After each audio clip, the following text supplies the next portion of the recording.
Est-ce que tu es dans la joie ce matin? Alors que le Seigneur nous bénisse. Ce matin, nous sommes toujours dans notre thème. Du moins, c'est quel thème déjà?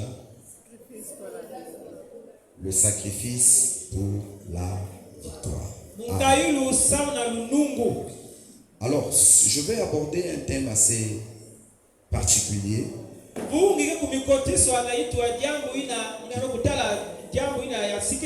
Amen. Amen. Je ne sors pas du thème. Je reste dans le thème. Mais je vais aborder un aspect très important. Et j'aurai vraiment besoin de ton attention. Amen. J'aurai besoin de ton attention. Amen. Dans notre thème, nous allons parler de l'âme. Amen. Nous allons parler de l'âme. L'âme. Alléluia. Amen. L'âme. L'âme qui vient du latin anima.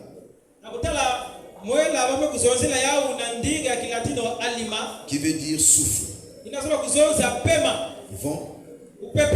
L'air. Vous allez voir que dans anima, il y a un verbe qu'on peut tirer là-bas. C'est quel verbe? Animer. Wow, Seigneur. Et dans animer, il y a quoi? Il y a mouvement. Alléluia. Amen. Donc, sans l'âme, il n'y a pas animation. Il n'y a pas mouvement. Alléluia. Est-ce que tu comprends? Si l'âme n'est pas là, il n'y a pas animation. Il n'y a pas mouvement. Et vous comprenez une chose, que l'âme a un rôle très important. Et nous avons vu aussi dans l'origine du mot, la signification de l'âme, c'est le vent, c'est l'air, le souffle. Amen. Vous voyez, lorsque nous allons dans Ézéchiel 37, lorsque Ézéchiel était transporté dans les ossements, dans la vallée remplie d'ossements desséchés.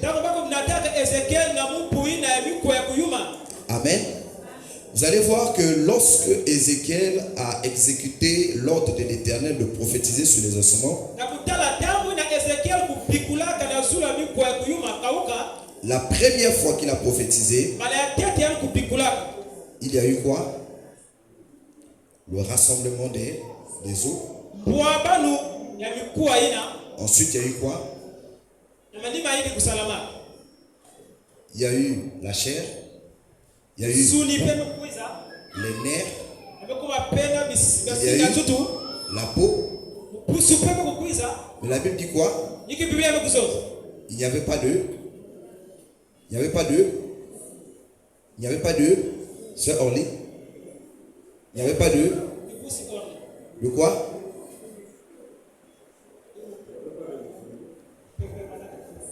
Il n'y avait pas le souffle. Il n'y avait pas le souffle. Alléluia. Amen. Les eaux étaient là. La chair était là. Les nerfs étaient là. La peau était là. Mais il n'y avait pas encore la vie. Vous comprenez?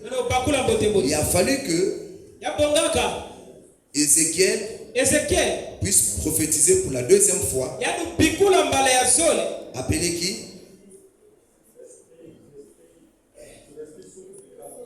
L'esprit souffle d'eux pour communiquer quoi? La vie dans ce corps. Alléluia.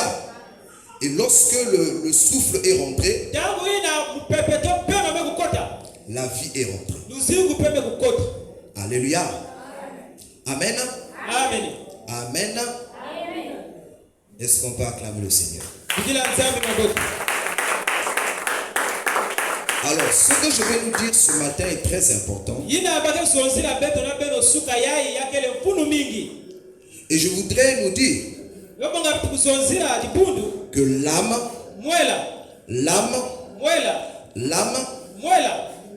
est la chose la plus capitale dans la vie de l'homme. Amen. Lorsque l'âme n'est plus là, il n'y a plus la vie. Parce que celui qui apporte le souffle. Amen. Amen. Marc, on va dans Matthieu 10, 28.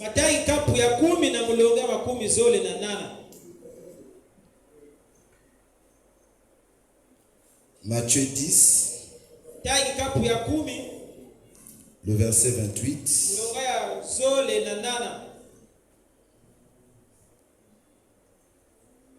La Bible dit, ne craignez pas ceux qui tuent le corps et qui ne peuvent tuer l'âme. Craignez plutôt celui qui peut faire périr l'âme et le corps dans la géhenne. Amen. Dieu dit, ne craignez pas celui-là qui tue le corps. Mais nous devons craindre plutôt celui-là. Alléluia.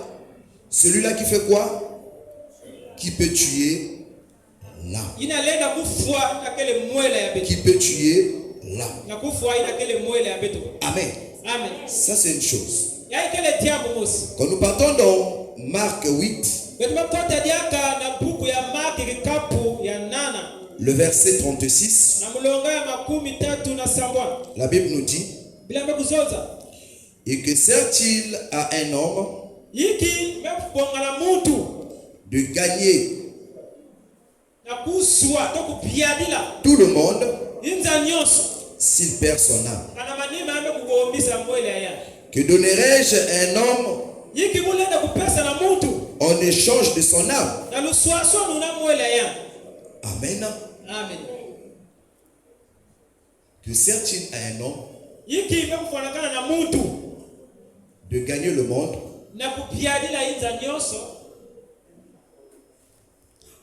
s'il perdait son?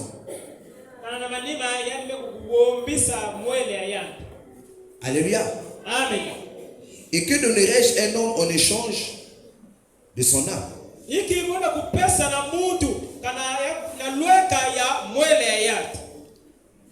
Alléluia. Que donnerait un homme en échange de son âme?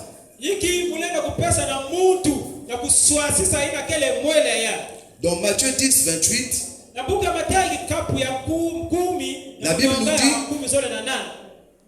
que nous ne devons pas craindre celui-là qui tue le corps. Mais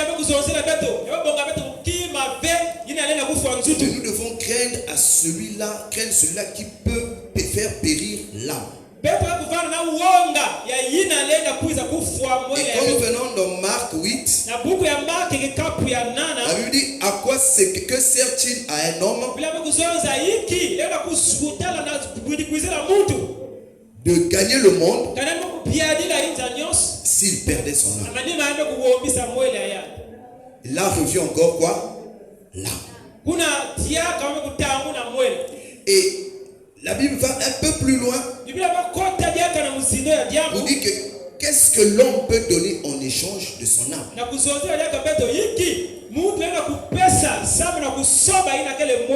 Ça veut dire quoi? Si un homme ne peut pas donner quelque chose en échange de son âme, ça veut dire tout simplement que son âme a une importance très très capitale.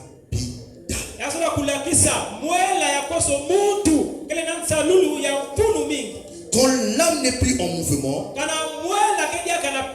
quand l'âme n'est plus en activité, la conséquence c'est quoi? C'est quoi? C'est là.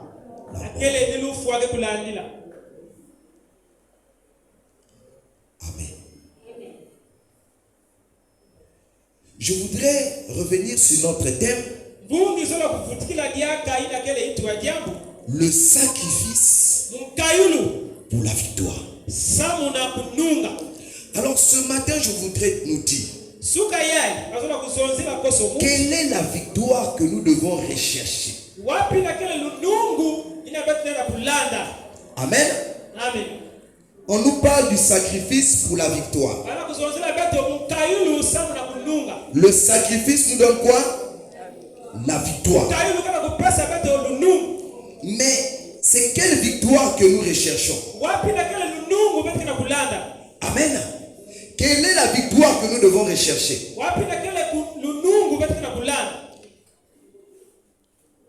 Amen. C'est la délivrance, sinon la sécurité.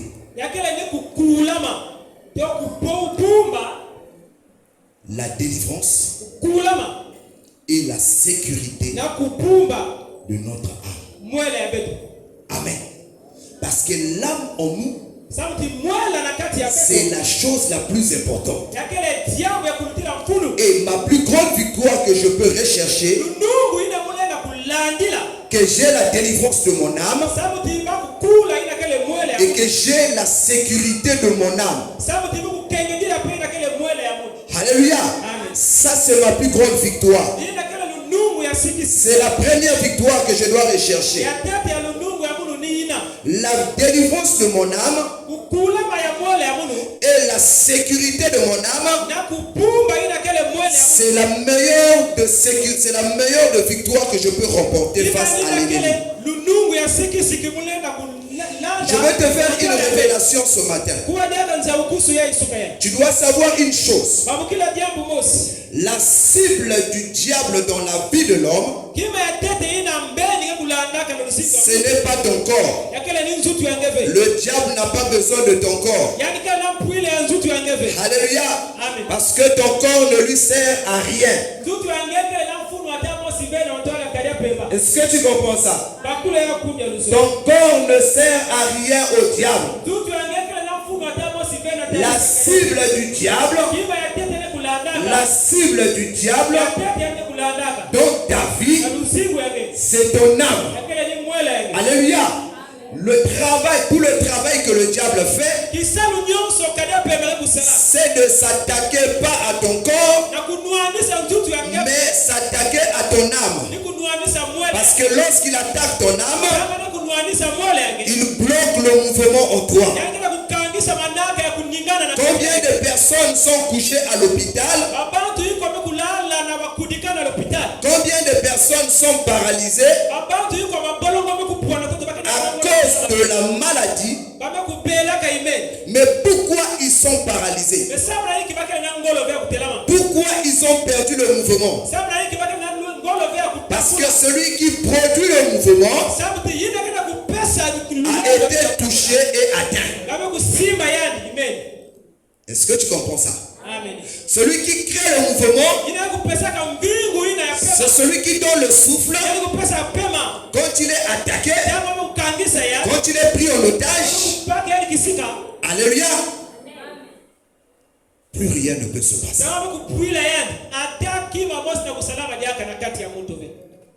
Retiens ça ce matin. La plus grande victoire que tu dois rechercher dans ta vie, c'est la délivrance de ton âme et la sécurité de ton âme. Celui qui est devenu fou est devenu fou parce que son âme a été affectée par quelque chose. Si je peux parler, c'est mon âme qui est en train de demander à mon corps de parler. Si je peux bouger, C'est mon âme qui demande à mon corps de bouger. Mon corps dépend de mon âme. Alléluia. Mon corps dépend de mon âme. Et mon âme aussi reçoit des instructions. Alléluia. Mon âme reçoit des instructions.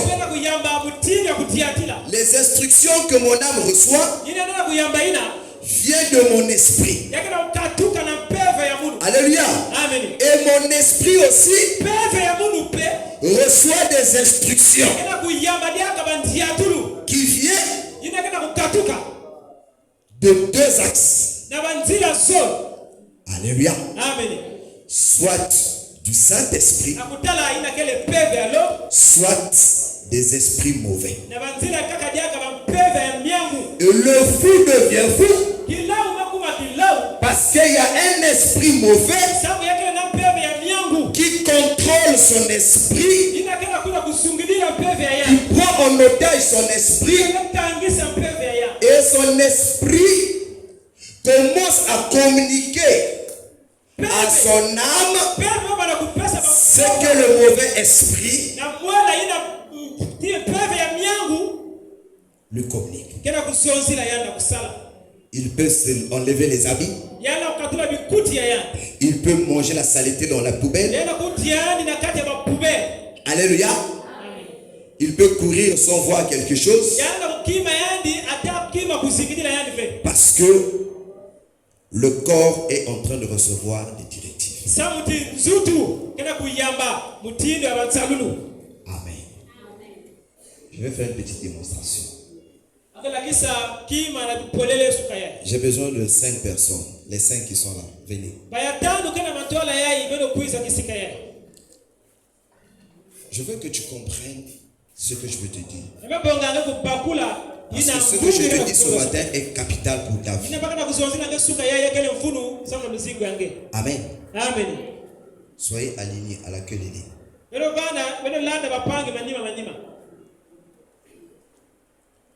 À partir d'ici, vous décalez.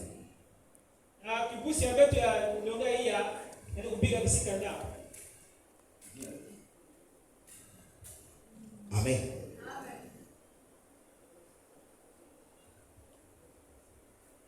Lui, c'est le corps. Nous sommes créés à l'image de Dieu. 3 dimensions. Le Père, le Fils et le Saint-Esprit. Amen. Le frère Lévi peut rester devant la derrière là-bas. Devant la derrière là-bas, debout en train de me suivre prêcher.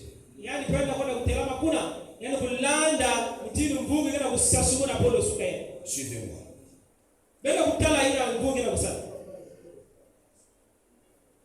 L'homme, c'est lui, c'est elle, et c'est elle. Les 3 constituent une personne. Une personne. Alléluia. Dieu a créé l'homme en 3 dimensions. Dans ces 3 dimensions, il y a le corps, il y a l'âme et il y a l'esprit. Amen. Mais de ces 3, chacun a un rôle à jouer.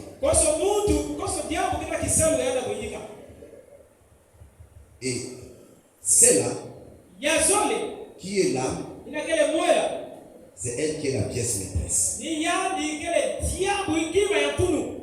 C'est elle qui reçoit tout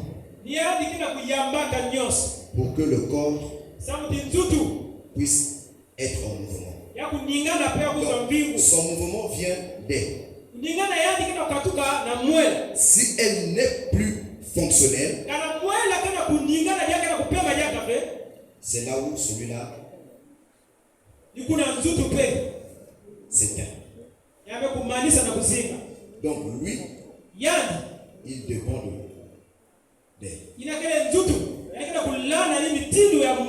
Mais elle aussi, Moi la paix. Tout ce qu'elle communique ici,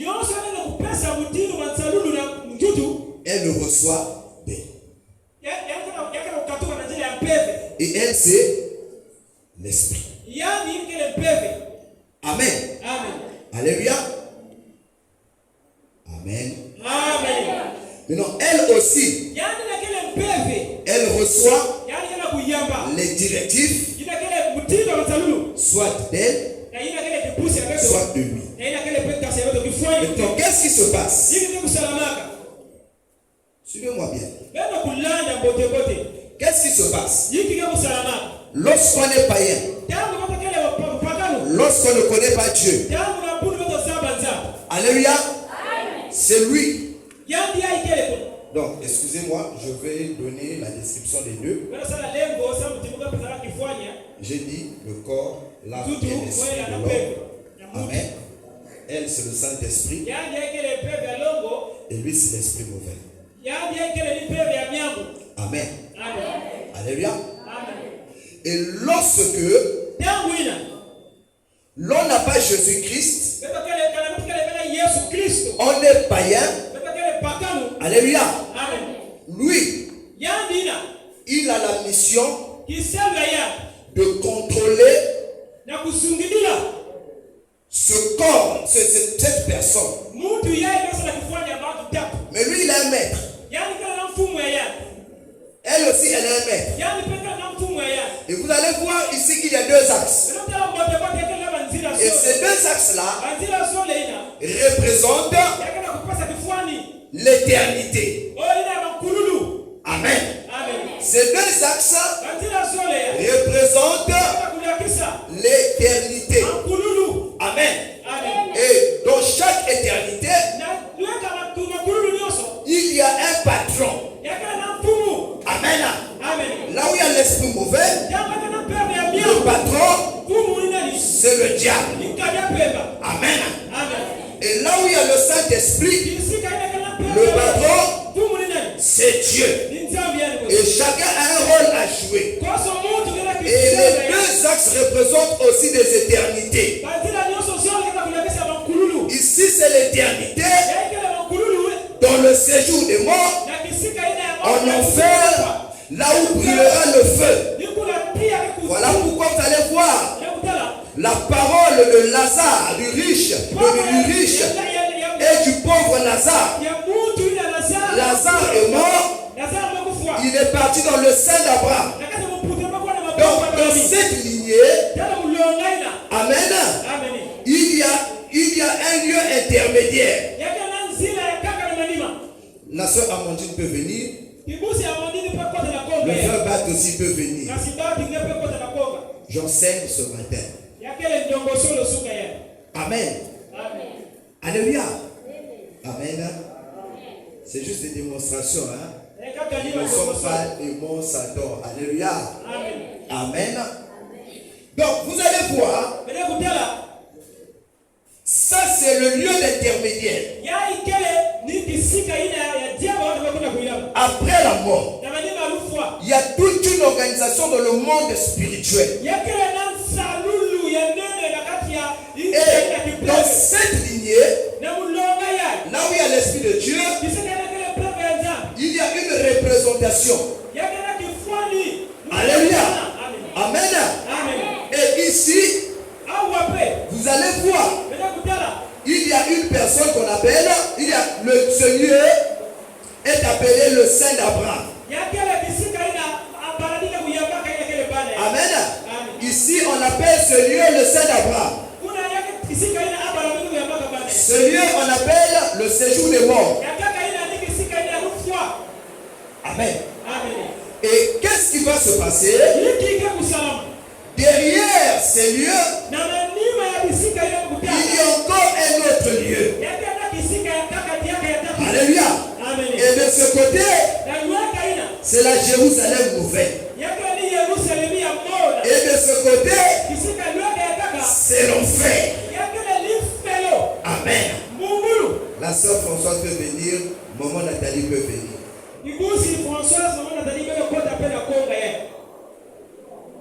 Est-ce que tu peux acclamer le Seigneur?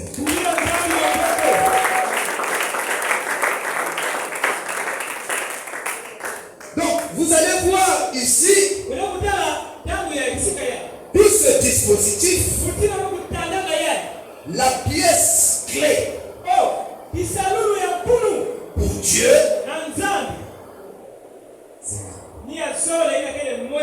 c'est elle. Et lorsque elle n'a pas reçu Jésus-Christ dans sa vie comme Seigneur et Sauveur, qu'est-ce qui se passe? Elle est contrôlée par cette lignée.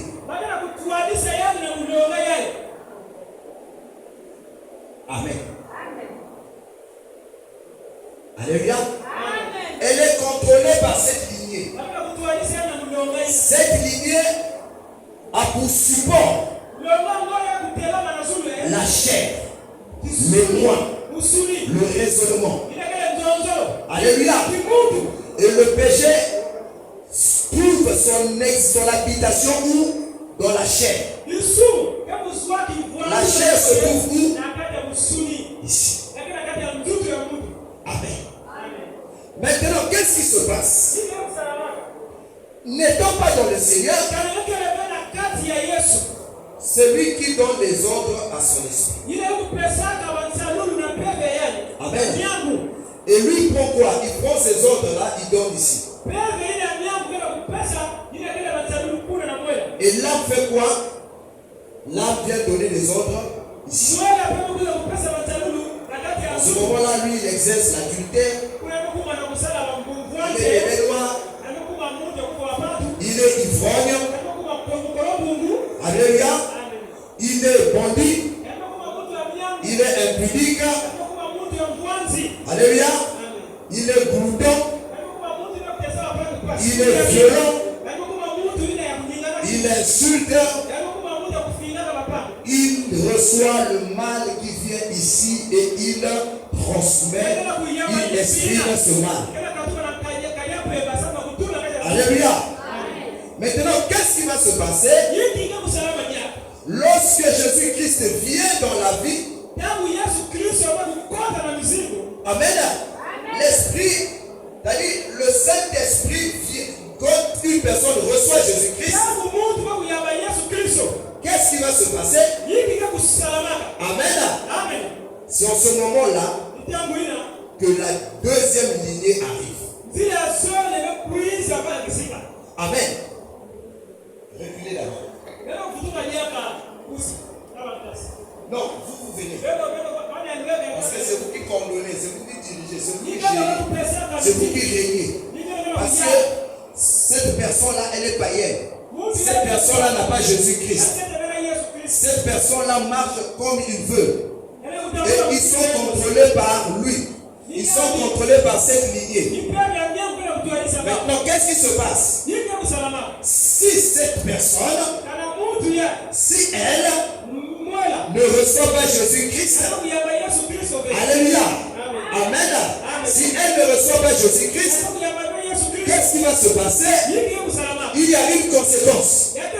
La conséquence, c'est qu'elle, après la mort, elle va se retrouver ici. Qu'on appelle le séjour des... Amen. Alléluia. Si elle n'a pas reçu Jésus-Christ, si elle perd le mouvement, celui-là n'a plus de vie, il n'a plus de souffle, il repart poussière, suivez-moi, il repart poussière, parce que le corps c'est la poussière. Et quand il repart poussière, celui-là, c'est là, c'est là. Et c'est l'âme qui vit l'éternité. Alléluia. Ce n'est pas le corps qui vit l'éternité, mais c'est l'âme qui vit l'éternité. Voilà pourquoi la Bible dit dans Matthieu, alléluia, ne craignez pas celui qui tue le corps, mais craignez plutôt celui qui fait périr l'âme. Parce que c'est l'âme qui est important. Parce que c'est l'âme qui va vivre l'éternité. Ce n'est pas le corps qui vit l'éternité, mais c'est l'âme qui vit l'éternité. Voilà pourquoi Dieu le met dans le Seigneur. Toi qui te préoccupes à faire manger ton corps, alléluia, à faire porter des bijoux, à manger les hamburgers, à manger les shawarma. Alléluia. Amen. Et pendant que tu te préoccupes à manger les shawarma, à manger les hamburgers, et pendant que tu te préoccupes à avoir peur à celui qui peut tuer ton corps, qu'est-ce qui se passe? Ton âme qui ne reçoit pas la nutrition, qui n'est pas nourrie, est en train de s'affaiblir, est en train de maigrir, est en train de s'affaiblir. Plus qu'elle s'affaiblit, plus qu'elle reçoit des ordres, des esprits mauvais qui viennent le communiquer, des choses qui vont l'entraîner dans une éternité qui est autre que le royaume des cieux. Amen. Amen. Et lui, quand la mort arrive, il n'a plus de mouvement, il meurt, repart poussière. Dans ce moment-là, elle prend la direction. Parce que c'est elle qui est la clé. Qui est la clé. Elle vient, elle rentre dans cette lignée. Donc après la mort, qu'est-ce qui va se passer? Elle quitte là, elle vient ici. En ce moment-là, celui-là, il a fini sa mission. Sa mission, c'était la distraire afin que l'autre lignée n'arrive pas. Vous avez vu, non? Lui, son rôle, c'est de la distraire, de la retenir esclave, afin que la deuxième lignée, la deuxième notre éternité, ne vienne pas. Lui, son rôle, c'est de la maintenir dans cette éternité. Et voilà pourquoi, quand la mort arrive, lui, il a fini son rôle. En ce moment-là, elle quitte là, elle vient ici, à cet endroit qu'on appelle quoi? Le séjour des... C'est là où le riche était venu. Le riche n'avait pas connu le Seigneur. Et la Bible dit qu'il a profité de sa vie, il a mené sa vie comme le bien. Il a vécu les plaisirs de la vie. Alléluia. Amen. Et nous voyons que ce plaisir-là l'a emmené où? Dans le séjour des... Et lorsqu'il vient ici, la douleur qui commence. Alléluia. Quand nous parlons dans la Bible dit que le riche a dit quoi? A commencé à chercher, à appeler qui? Lazare. Amen. Maintenant ici, je dis que c'est le lieu intermédiaire. Ce lieu-là intermédiaire, parce qu'à la fin du monde, amen. Lorsque nous rentrons maintenant dans la vie de l'éternité finale, après le jugement, alléluia, elle va quitter ici. Amen. Elle viendra maintenant ici. En enfer. Alléluia. Là où il y a des pleurs et des graissements dedans. Et elle va vivre son éternité ici.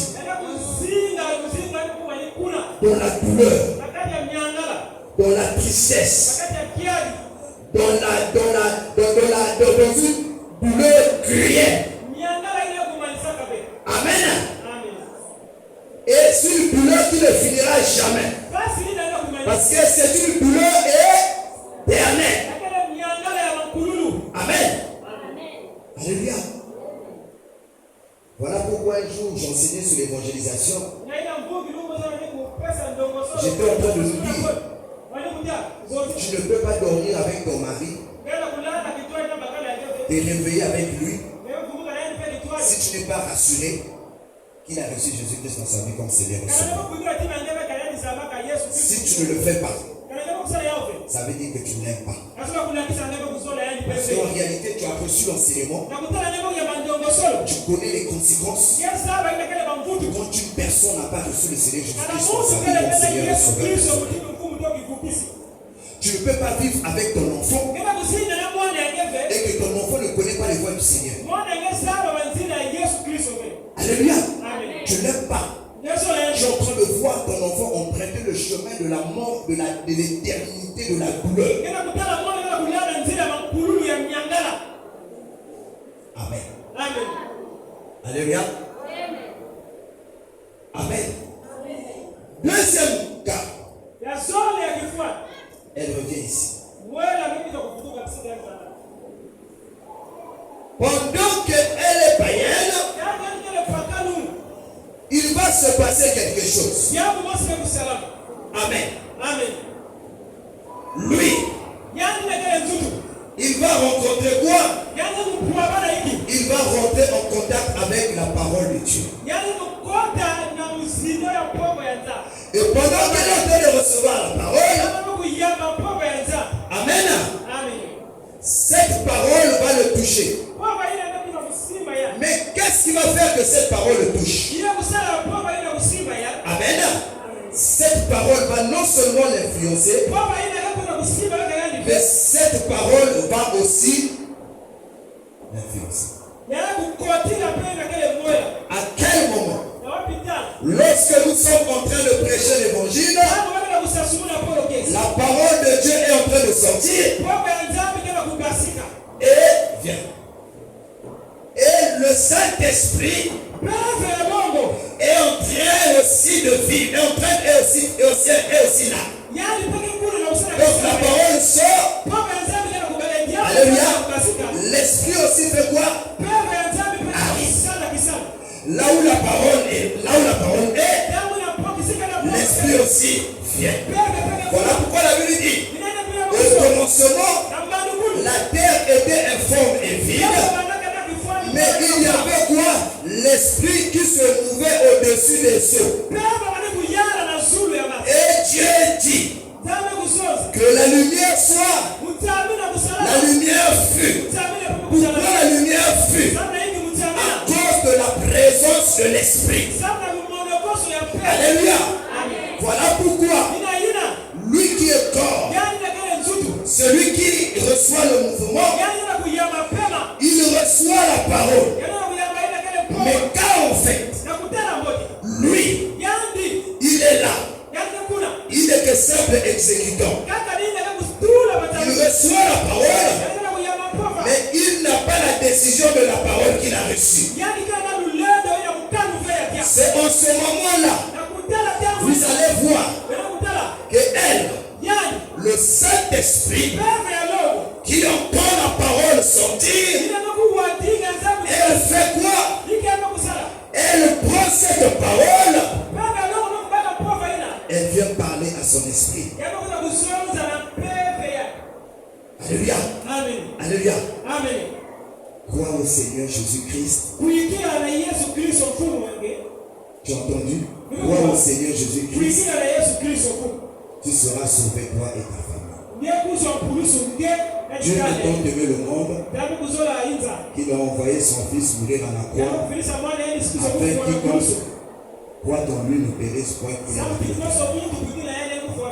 L'Esprit récupère la parole, communique cette parole ici. Son esprit prend la parole, communique la parole à l'âme. Alléluia. Amen. Et cette parole arrive ici. Donc elle est touchée par la parole. Elle accepte la parole. Amen. J'ajoute le mot accepter. Parce que beaucoup ont reçu la parole. Et beaucoup sont dans les églises qui reçoivent la parole. Mais âme résiste à cette parole. Refoule cette parole. Et elle, quand elle reçoit, elle vient communiquer l'ordre au corps. Voilà la parole que j'ai reçue. Nous devons être sauvés. Nous devons changer notre façon de faire. La volonté, l'émotion, les sensations se trouvent ici. Voilà pourquoi ici donne l'ordre ici. Et lui reçoit les ordres. Il commence maintenant à prier. Il lui impose. Lorsque le pasteur dit on veut recevoir, on veut faire accepter Jésus-Christ, à ceux qui ont été touchés par la parole, qui ont accepté la parole, et lui dit, vas-y, reçois cette parole, reçois Jésus-Christ comme Seigneur et Sauveur personnel. Parce que celui qui manifeste le mouvement qui vient ici, alléluia, et lui, celui qui viendra devant ici, qui va répéter la prière, je te reçois comme Seigneur et Sauveur personnel. J'accepte de renoncer à ma vie passée et commencer une nouvelle vie avec le Seigneur. En ce moment-là, qu'est-ce qui va se passer? La Bible dit dans Romains, ceux qui sont conduits par l'Esprit de Dieu sont appelés fils de Dieu. Quand on parle de conduite, la conduite intègre le comportement. La conduite intègre la vie, l'attitude, le caractère de la personne. Alléluia. En ce moment-là, son caractère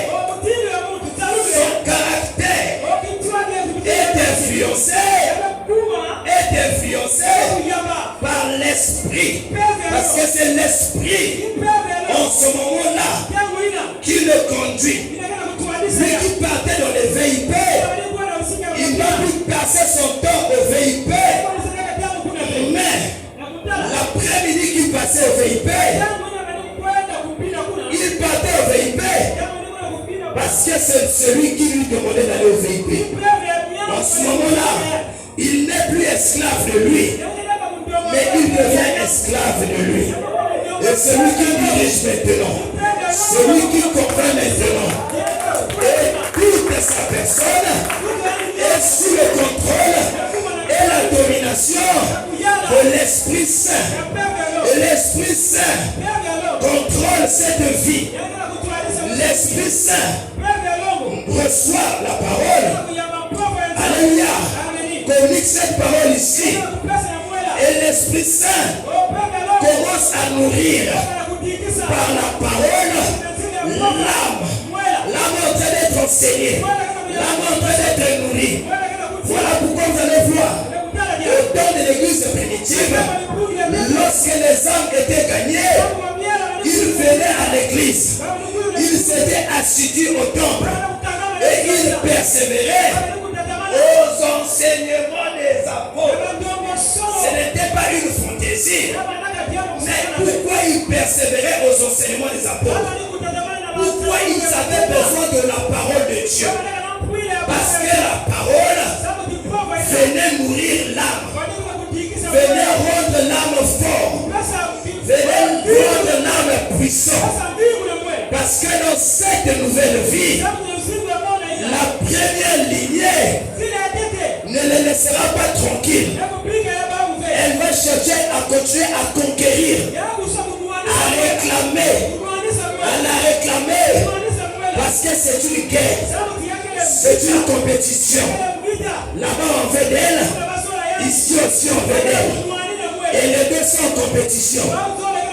Voilà pourquoi je vous ai dit, la pièce maîtresse, la pièce clé, c'est elle. C'est ce qu'elle reçoit. C'est ce qui va influencer cette personne. Est-ce que tu comprends? Est-ce que tu comprends? Et laisse qu'elle est conduite seulement par cette lignée. Qu'est-ce qui va se passer? Elle deviendra forte lorsqu'elle sera assidue au temple, lorsqu'elle sera consacrée, lorsqu'elle va persévérer aux enseignements, lorsqu'elle va emmagasiner davantage la connaissance de Dieu. La plénitude de Dieu va la remplir. Remplir de cette plénitude. Cette plénitude la rendra fort, la rendra puissant. Lorsque son esprit va recevoir des ordres ici, lorsque son esprit va communiquer ici, il y aura une résistance. Il y aura une résistance. Parce que là, il y a la plénitude de la parole de Dieu. Et cette parole devient un bouclier. Devient un bouclier entre elle, contre eux et elle. Il y a un bouclier. Ce bouclier, c'est la parole de Dieu. Lorsque la parole qui vient ici, il vient ici, n'atteint pas. N'atteint pas. Parce qu'elle devient une forteresse. Forteresse à cause de la parole qu'il a reçue. Alléluia. Alléluia. Celui-là va faire. Il va faire. Il continuera à faire. Donc elle sera sur cette terre. Bien aimé dans le Seigneur. À cause de Sayoté. Donc tu es sur cette terre des hommes. Ton combat avec le diable ne finira jamais. Le diable va continuer à te réclamer. Même si tu es devenu archibishop, le diable va continuer à te réclamer. Même si tu es devenu le plus gros chanteur de l'Afrique centrale, le diable va continuer à te réclamer. Même si tu es devenu le plus grand prédicateur avec beaucoup d'onction, le diable va espérer, il va continuer à te réclamer.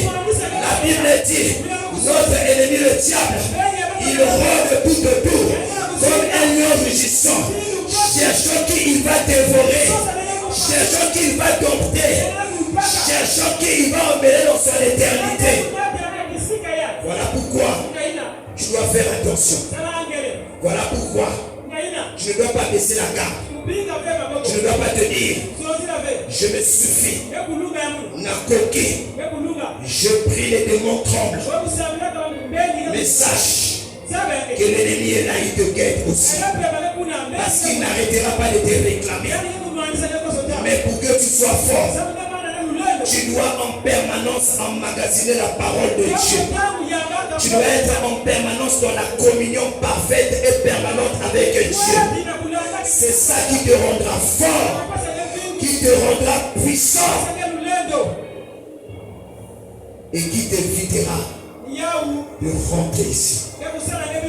Maintenant, lorsque tu auras résisté, nous l'avons lu ici un jour, l'apôtre Paul a dit, j'ai combattu le bon combat de la foi. J'ai gardé la foi jusqu'au dernier jour. Amen. Et pour garder cette foi, tu es soumis au combat spirituel. Voilà pourquoi un jour je prêchais ici, je disais, le combat spirituel, c'est notre vie de tous les jours. Chaque jour qui passe, nous sommes soumis au combat spirituel. Voilà pourquoi nous devons avoir les armes. Alléluia. Les armes offensives et les armes défensives. Amen.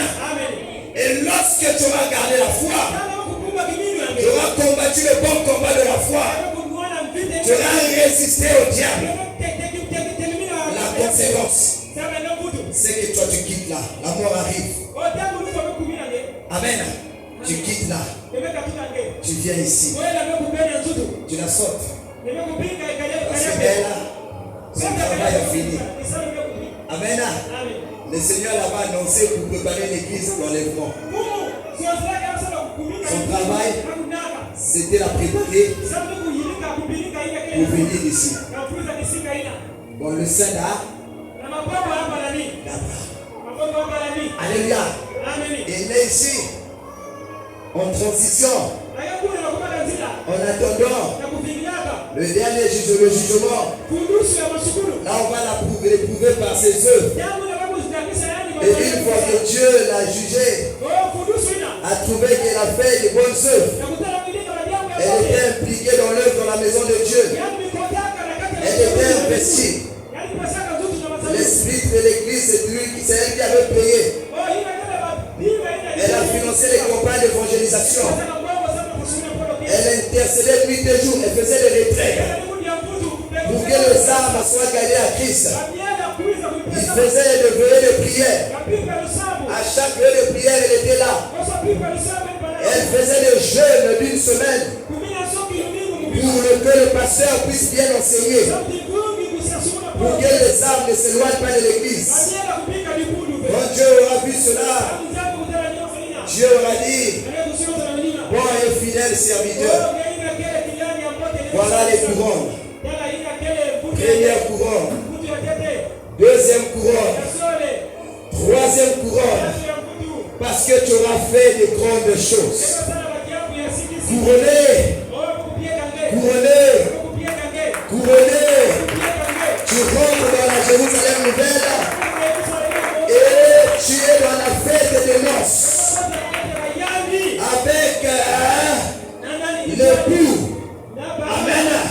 Et pendant que tu as la fête, tu es dans la fête ici, dans la gloire de Dieu, dans la louange, celui qui n'avait pas reçu Christ, alléluia, celui qui faisait les matalanas au Saint-Esprit, celui qui résistait au Saint-Esprit, qui pensait que ce sont les shawarma qui fait la vie, ce sont les voitures qui fait la vie. Si je ne vais pas au travail, qu'est-ce que je vais manger? Qu'est-ce que mon corps va manger? Si je ne vends pas, je ne mangerai pas. Nakokonda. Alléluia. Alléluia. Amen. Amen. Ton corps est malade. Emmène-le à l'église. Parce qu'à l'église, ton corps va recevoir la parole qui viendra de son âme et va lui donner la force et la guérison. Amen. Tu peux revenir.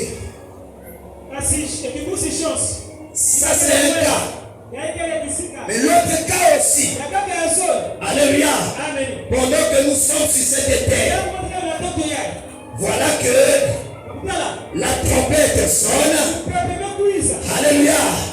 Alléluia.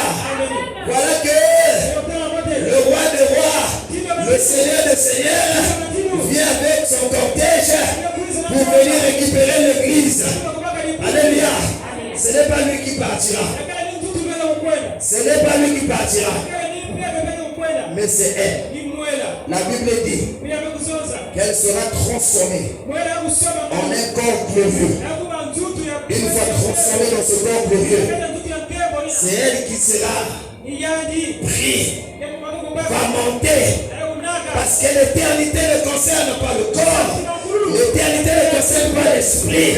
Mais l'éternité concerne l'âme. Alléluia.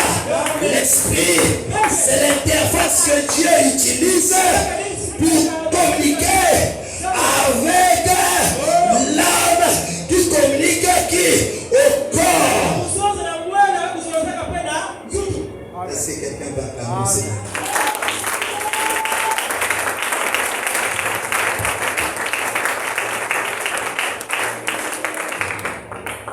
Alléluia. Maintenant, qu'est-ce qui va se passer pour celui qui n'a pas connu Christ? Son âme ne montera pas. Son âme restera. Et va connaître la grande tribulation, la grande persécution. Alléluia. Sur la terre. Parce que en ce moment-là, quand le Seigneur viendra, son travail va finir. Parce qu'elle était venue pour l'église. Et puisque l'église a été enlevée, sa mission a pris fin. Alléluia. Quand sa mission a pris fin et est partie, tu restes à la merci de lui.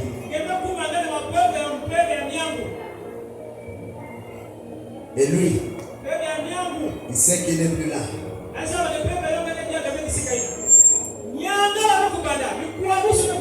Tu fais au nom de Jésus. Ça ne fonctionne plus.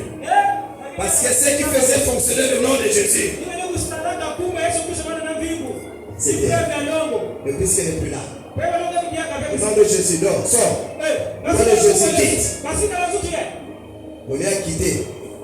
Azo finir les sous. Tu dis quitte, azo finir les sous. Alléluia. Amen. Ça, c'est un autre Seigneur. Je veux vous aborder là. Je vais revenir. Amen. Je vais repartir vous asseoir.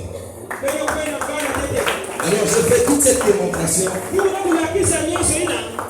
pour que tu comprennes les versets que j'ai dit ici. Merci, homme de Dieu.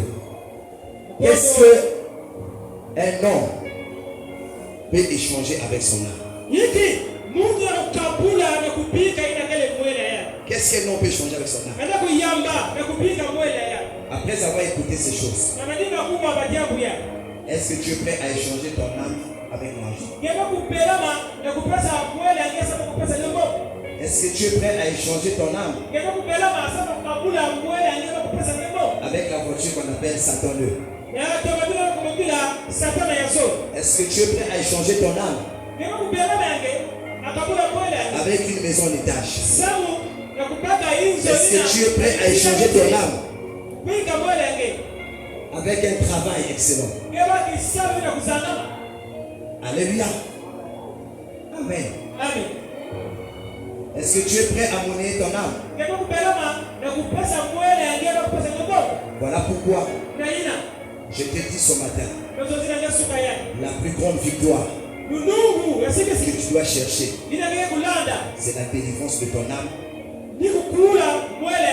et la sécurité de ton âme.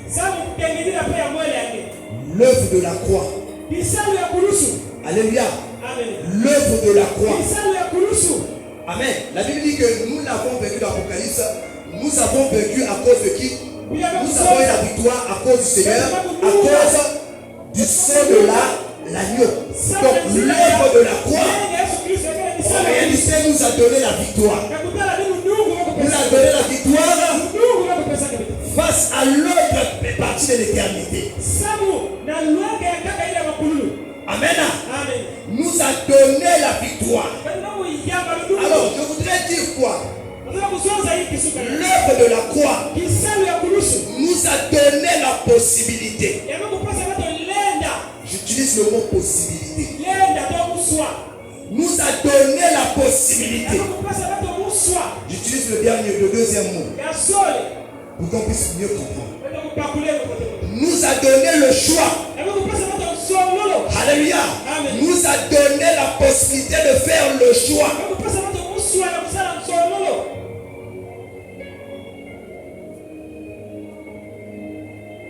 D'accepter d'être conduit par le Saint-Esprit afin que nous soyons sauvés. Alléluia. Cette victoire de l'âme passe par la délivrance. Cette victoire dont je parle ce matin passe par la victoire. La victoire de notre âme.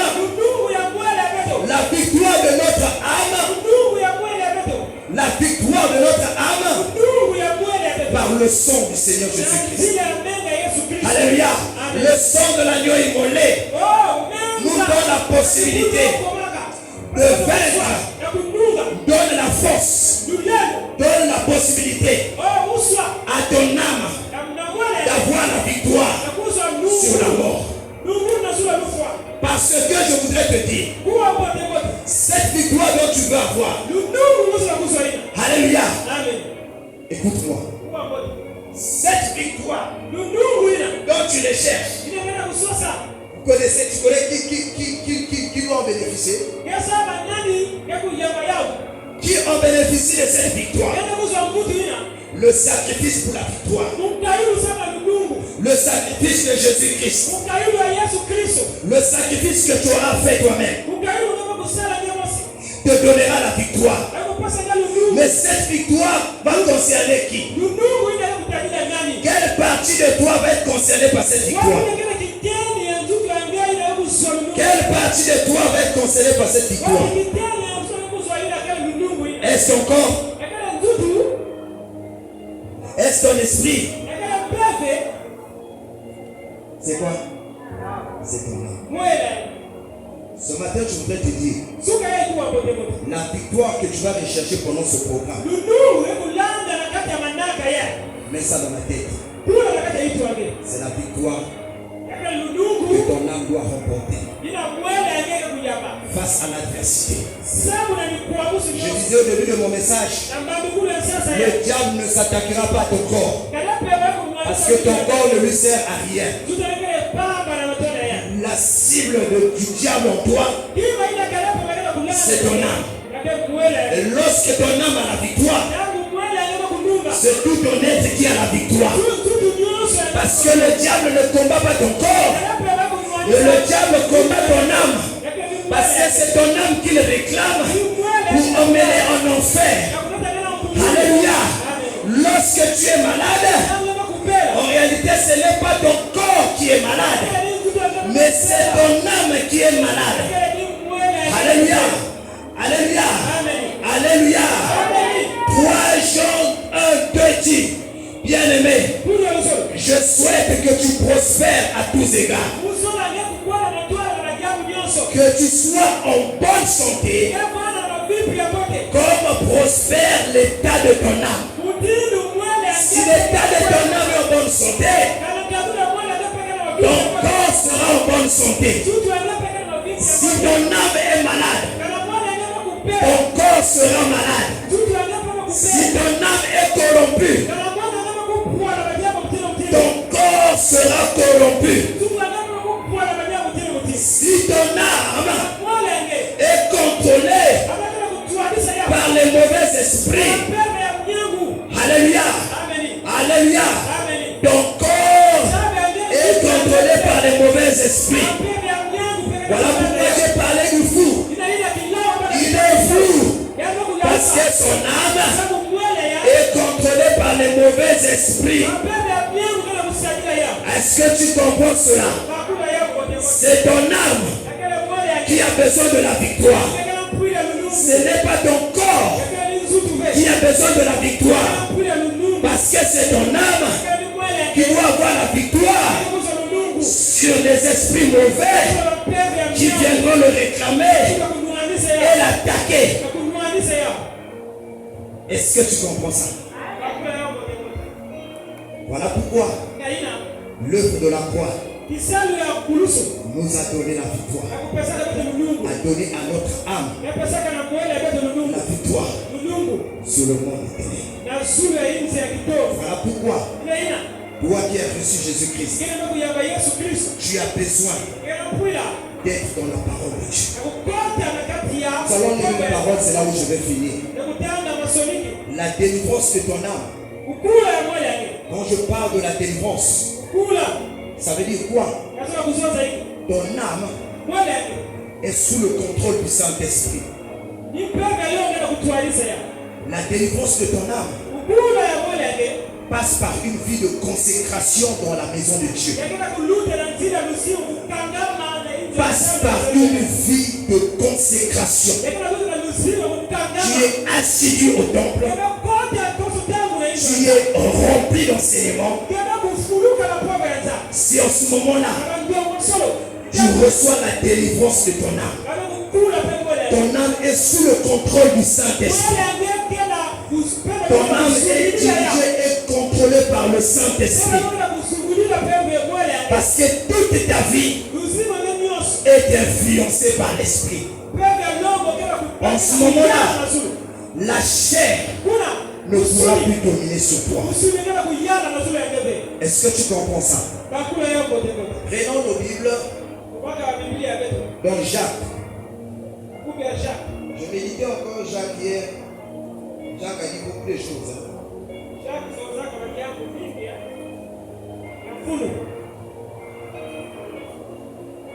Bien-aimé dans le Seigneur.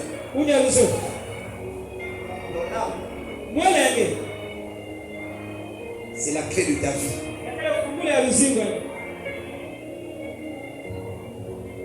Tu peux porter les vrais cheveux.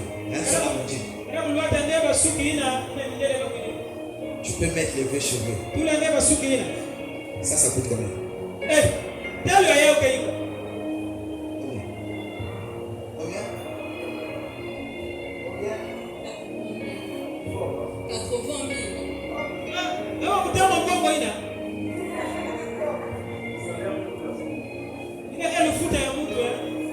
Maman, pour toi là, ça coûte combien?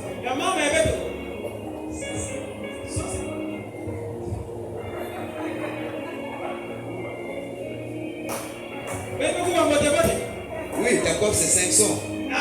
Mais ta chaussure c'est combien? Il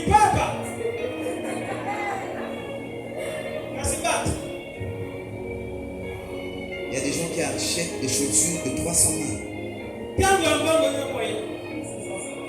650 000. 1 million.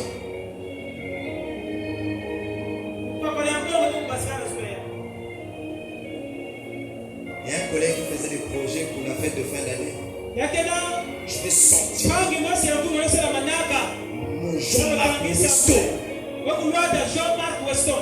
Alléluia. Mais Dieu, si Dieu décide de te retirer le souffle, le Jean-Marc Weston sera la propriété de plusieurs personnes qui vont commencer à se le discuter.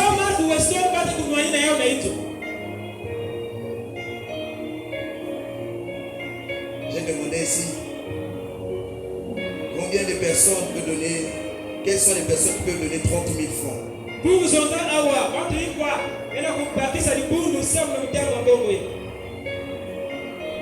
La sœur Facelle a envoyé un témoignage, je ne sais pas si tout le monde l'a lu.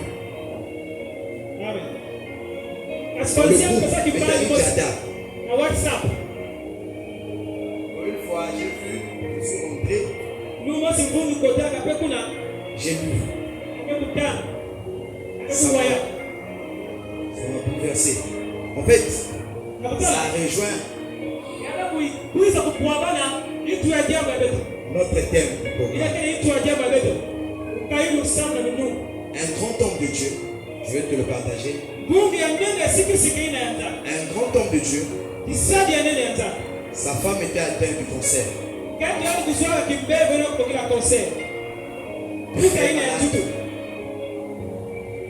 Elle était arrivée en phase terminale. Le médecin a préparé ce temps pour lui dire, bon, ça c'est bon, on est rentré vraiment dans ces dernières semaines.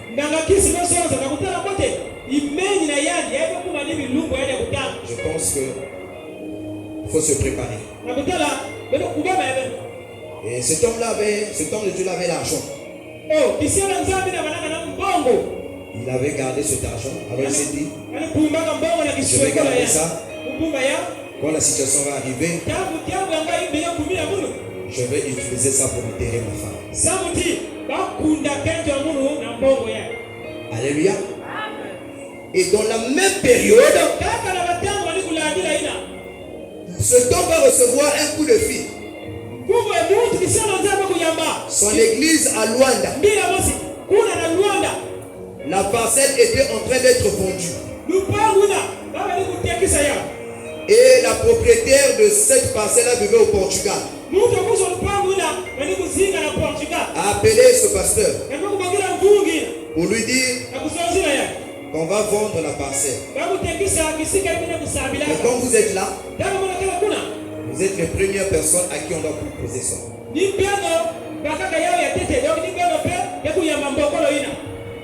Alors, l'homme de Dieu troublé. J'ai l'argent pour faire face à ça. Il y a ma femme qui va mourir. Je dois l'enterrer avec ce argent. Et la femme a vu que le mari était troublé.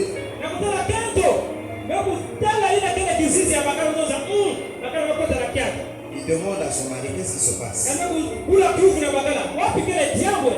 Le mari explique à sa femme. La femme savait que le mari avait l'argent. La femme lui a dit, prends cet argent-là. Donne-le. Même si tu ne peux plus me soigner, mais au moins on aura acquis quelque chose pour Dieu.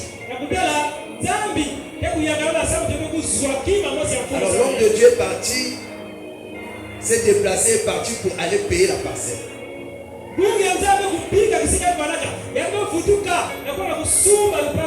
Et le jour qu'il revient, il vient dans la chambre là où était sa femme. Elle ne s'élevait plus. Donc elle faisait tout sur place. Et quand il revient, il trouve la chambre vide. Il a commencé à paniquer. Dans sa tête, la femme était décédée. Mais la grande surprise, pendant qu'il s'agitait, il va venir sa femme arriver. En train de marcher, Dieu l'a guéri. Le cancer était parti. Elle a été guérie miraculeusement. Qu'est-ce que je vais te dire par là? Dieu va créer des circonstances pour résoudre tes problèmes. Mais tu dois poser des actes de sacrifice pour que Dieu rentre en scène et pour régler les problèmes dans ta vie. L'âme de cette femme était malade. Mais ce acte de sacrifice qui a été posé a mobilisé le ciel. L'Esprit de Dieu a communiqué la vie à son esprit qui a redonné la vie à l'âme. Et puisque l'âme est dans le sang, ça je vous l'avais pas dit, l'âme est dans le sang. Voilà pourquoi vous allez voir dans d'autres milieux religieux, les gens n'aiment pas la transfusion sanguine. Parce que l'âme est dans le sang. Dans ton âme, il y a ton sang. Et lorsque ton âme reçoit l'onction, cette onction-là influence ton sang.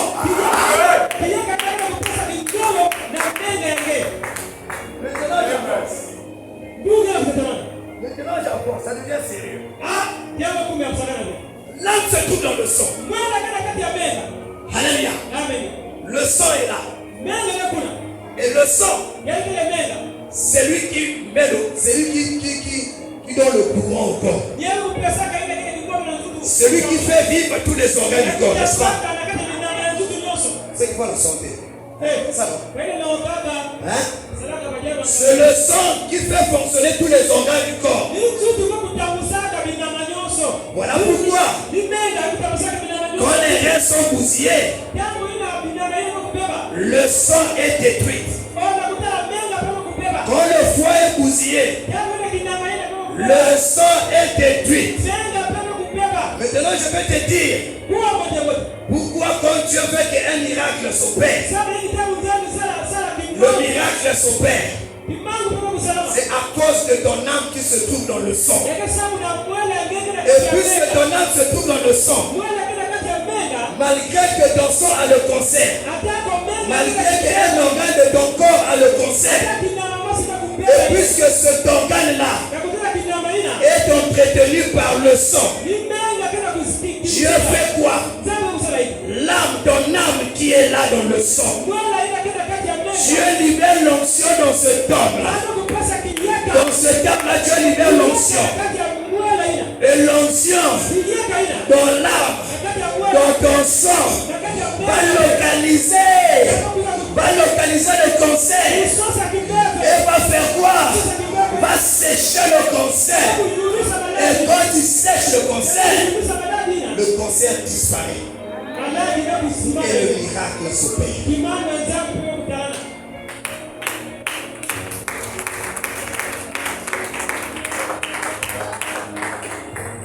Les guérisons miraculeuses s'opèrent parce que ton âme reçoit une décharge.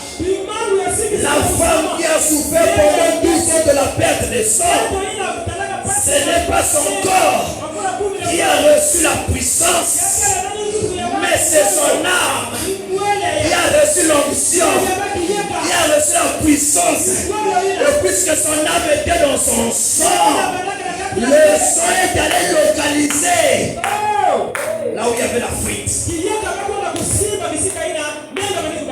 Et il a bloqué l'hémorragie. Ce qui est important dans ta vie, c'est ton âme.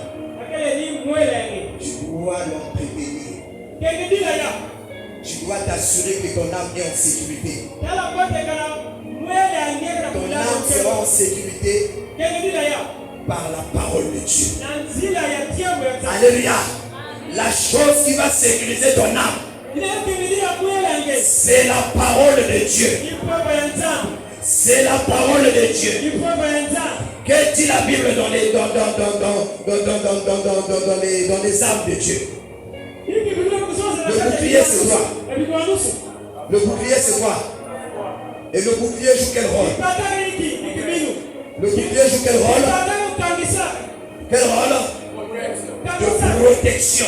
On tient un bouclier à la protection. Mais cette fois-là, ce bouclier-là, sa source c'est quoi? Sa source c'est quoi? La foi vient de ce que l'on entend.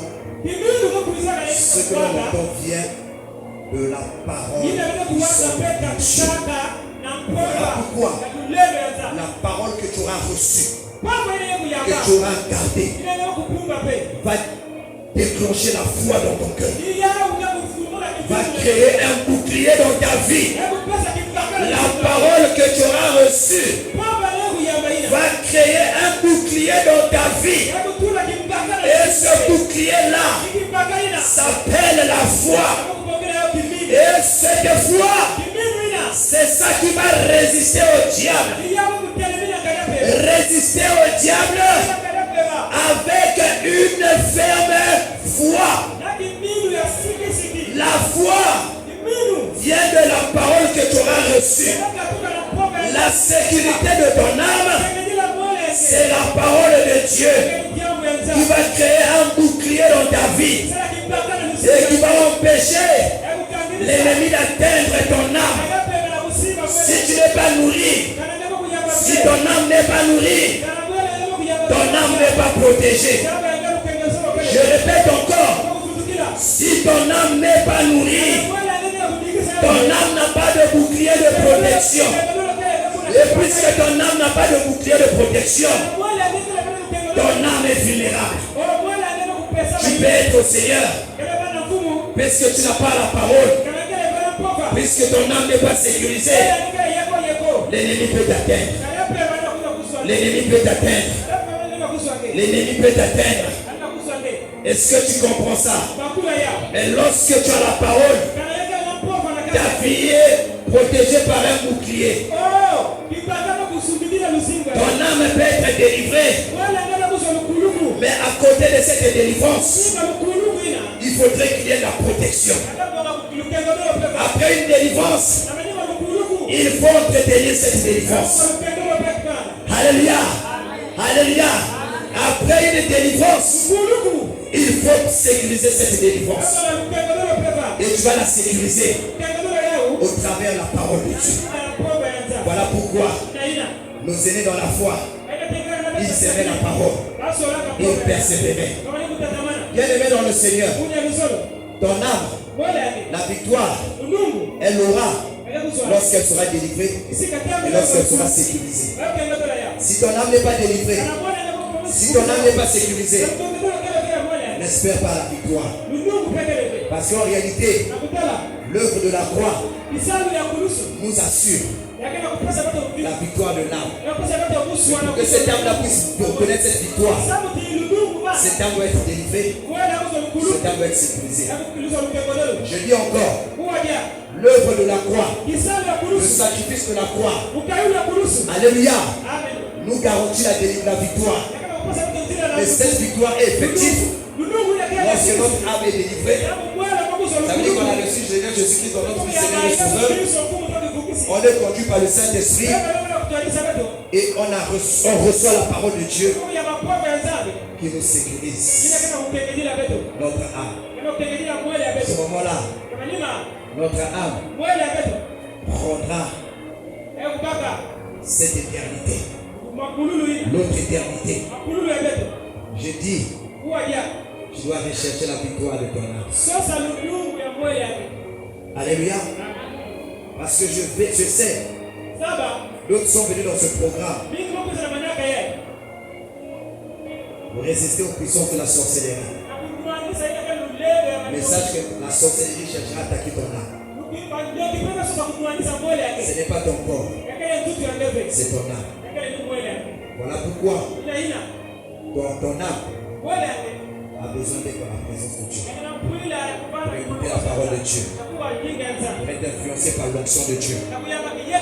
Et cette onction de Dieu va sécuriser ton âme. Ton corps, ton âme a besoin de ton corps pour que ton corps le mette au temple ici. C'est le corps qui va dire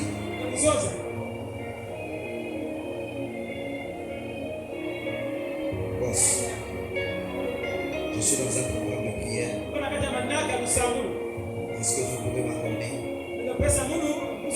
de partir? Est-ce que je suis dans un programme de prière? Alléluia. Alléluia. Tu sais, l'Esprit de Dieu en toi va influencer ton autre. De bon cœur, il te dira vas-y. Je l'aurai manifesté. Et l'Esprit t'accompagnera.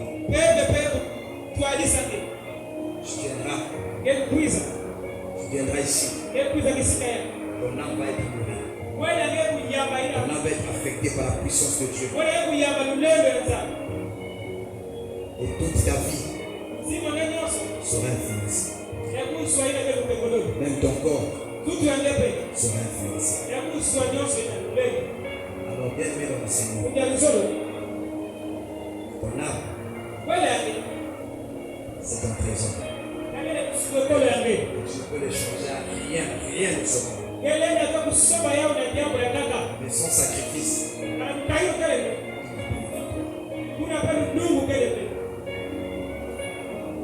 voilà pourquoi le sacrifice accompagne la victoire. J'ai beaucoup parlé. J'ai dit beaucoup de choses. Et je pense que tu as compris ce que j'ai dit. Je vais finir par ceci. Le plus grand danger de l'homme,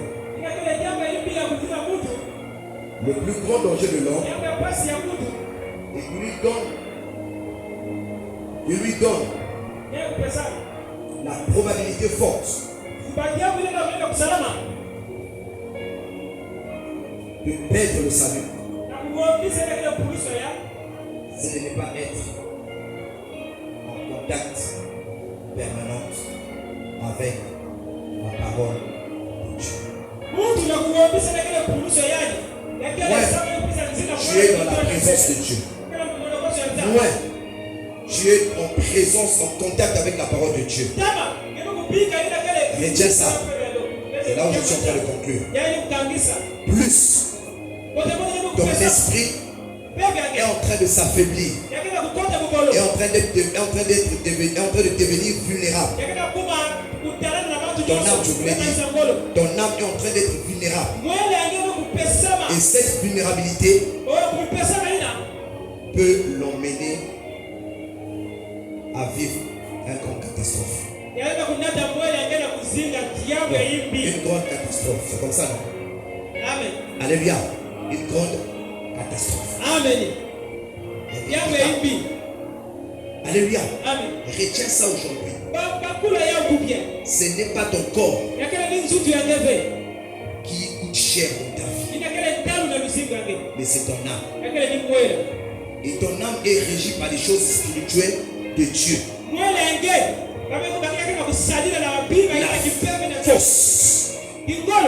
La force de ton âme vient de ta relation, de ton implication, de ton attachement, de ta connexion, de ton investissement avec les choses de Dieu. De la même manière, tu peux te sacrifier à acheter une perruque de 80 000 et te priver de certaines choses pour satisfaire ton corps. De la même manière, tu dois être capable de sacrifier 80 000 francs pour que l'évangile soit annoncé et que l'œuvre de Dieu aille de l'avant.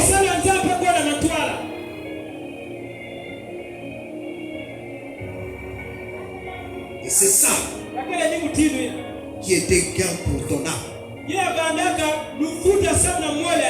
Parce que ton corps est poussière. N'est pas concerné par l'éternité. Mais c'est plutôt ton âme. Alléluia. Amen. Amen. Tu dois faire le choix entre ton corps et ton âme. Prioriser ton corps. Sache que ton corps se fortifie, mais ton âme s'affaiblit. Et lorsque ton âme s'affaiblit, ton âme est exposée à l'autre côté de l'éternité. Voilà pourquoi le Seigneur pouvait dire qu'il y a beaucoup d'appelés, mais il y a peu d'élus. Parce que beaucoup viennent au Seigneur, mais peu s'investissent ou se consacrent à 100% pour le salut de leur âme. Venir à l'église, ce n'est pas une distraction. Venir à l'église, ce n'est pas un regroupement. Parce que nous ne sommes pas une mutuelle. Mais nous sommes là pour que le Saint-Esprit, au travers la parole de Dieu, puisse nourrir notre âme, puisse entretenir notre âme, puisse sécuriser notre âme pour que notre âme soit sauvée.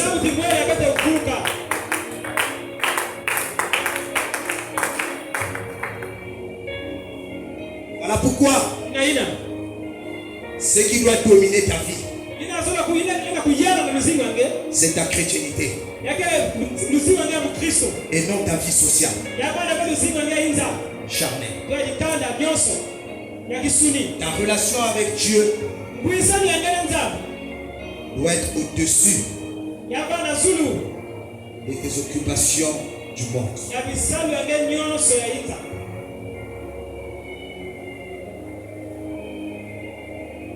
Amen.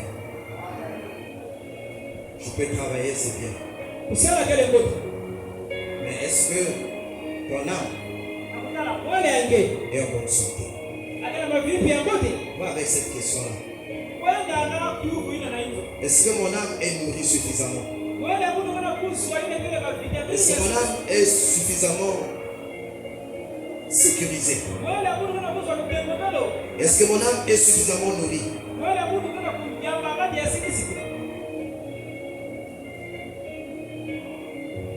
Amen. Amen.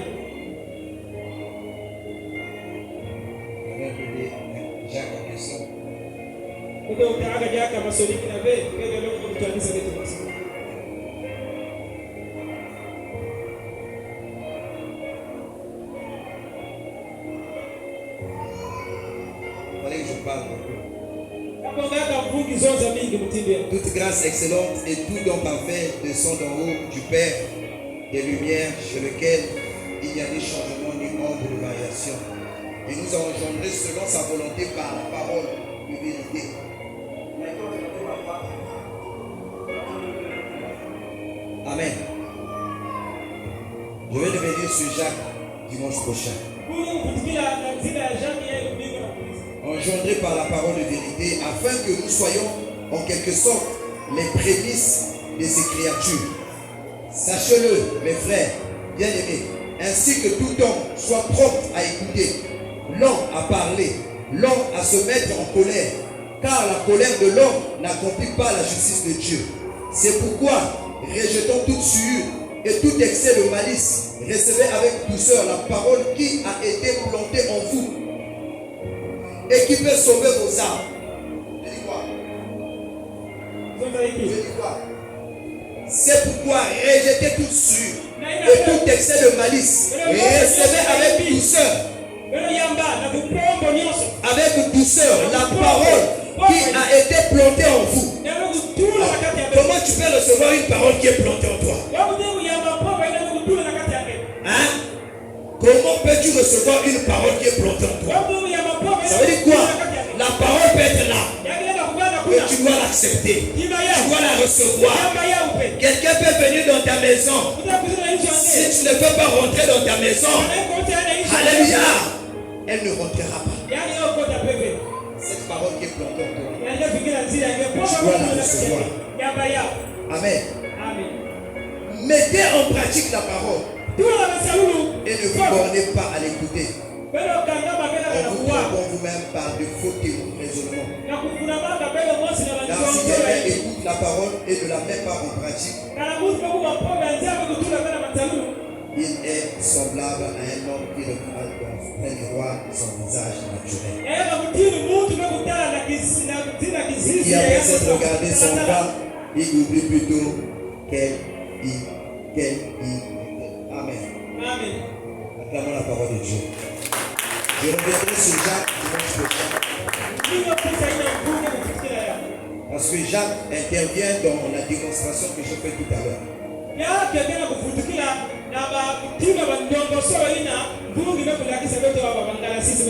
Quelle que soit ta position, je ne connais pas le niveau de ton engagement. Mais je pense que tu as écouté ce que Dieu t'a dit. Tu garderas à l'esprit que ton âme est très chère pour toi. Ton corps ne vaut même pas tout. J'ai dit quoi? Ton corps ne vaut même pas tout.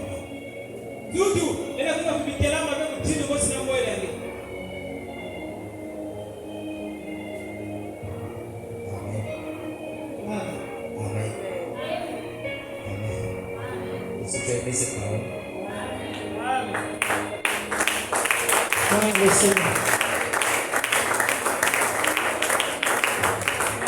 Que le Seigneur nous bénisse.